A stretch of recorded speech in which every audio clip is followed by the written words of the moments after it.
जब double engine की सरकार है, स्टेट और सेंटर, तो उसमें काम हुआ है? यस मैम, जो जैसे युवाओं की सोच होती है कि स्टार्टअप यानी कि आगे चलना चाहिए, तो उसमें गवर्नमेंट का बहुत बड़ा हाथ है, जिससे युवाओं को प्रेरणा मिलती है कि हमें अच्छे काम करने चाहिए और हमारा स्टार्टअप आगे बढ़ना चाहिए। एक पूरे क्षेत्र में जब हम घूमते हुए आ रहे हैं, तो जितने भी बच्चे मिल रहे हैं वो कह रहे हैं कि सरकारी नौकरियों का मौका हमें नहीं मिल रहा है। प्लेसमेंट की तो समस्या है ही अगर प्रोफेशनल कॉलेजेस में है, लेकिन जो नॉर्मल डिग्री कॉलेजेस है उसमें वो कह रहे हैं कि भर्तियां ही नहीं निकल रही हैं, होल्ड करके रख रहे हैं, पेपर लीक हो जाता है, बहुत सारी शिकायतें हैं। आपको लगता है कि सरकारी नौकरियों पर ही युवाओं को नहीं निर्भर रहना चाहिए, और जो स्टार्टअप की बात यहाँ पर हो रही है उसको कितना सपोर्ट करते हैं? नहीं, ये आपने बहुत सही कहा कि सरकार का ये काम नहीं कि वो सबको नौकरी दे।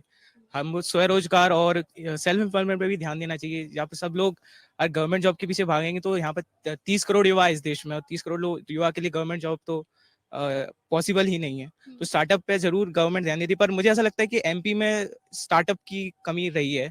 भले ही कर्नाटका, बैंगलोर और यूपी में भी डेवलपमेंट है, पर मुझे लगता है एमपी में भले ही डबल इंजन जो गवर्नमेंट है, बट स्टिल मुझे लगता है कि एमपी में वो स्टार्टअप को लेकर वो इकोसिस्टम नहीं बनाया जो होना चाहिए था। आप सभी अलग-अलग क्षेत्र से हैं एमपी के, लेकिन आपके जो पूर्व सीएम रहे हैं, अ, इतनी बार यहाँ से जीते हैं, 5 बार के सांसद रहे हैं, आपके मुख्यमंत्री रहे हैं। आपको लगता है कि जितनी उम्मीदें उनसे थी, वो नहीं पूरी हुई हैं, या फिर इतना लंबा टेन्योर उन्होंने एज़ अ सीएम बिताया, उन्होंने बहुत काम किया है। कैसे देखते हैं उनके काम को, आप कैसे कंपेयर करते हैं? उनके काम को कंपेयर करना तो आई डोंट सपोज सही होगा।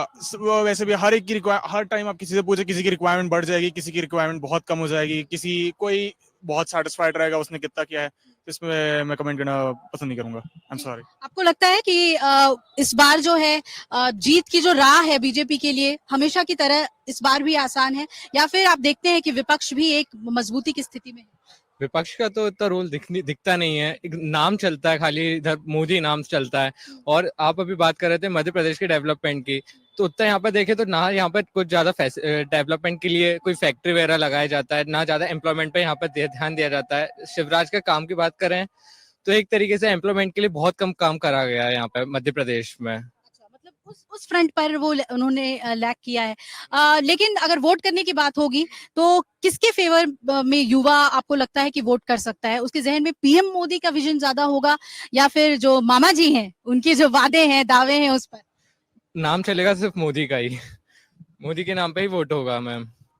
अगर आप ये वीडियो YouTube पर देख रहे हैं तो हमारे चैनल को सब्सक्राइब करें और बेल आइकन को दबाना ना भूलें। अगर आप Facebook पर ये वीडियो देख रहे हैं तो हमारे पेज को लाइक करें।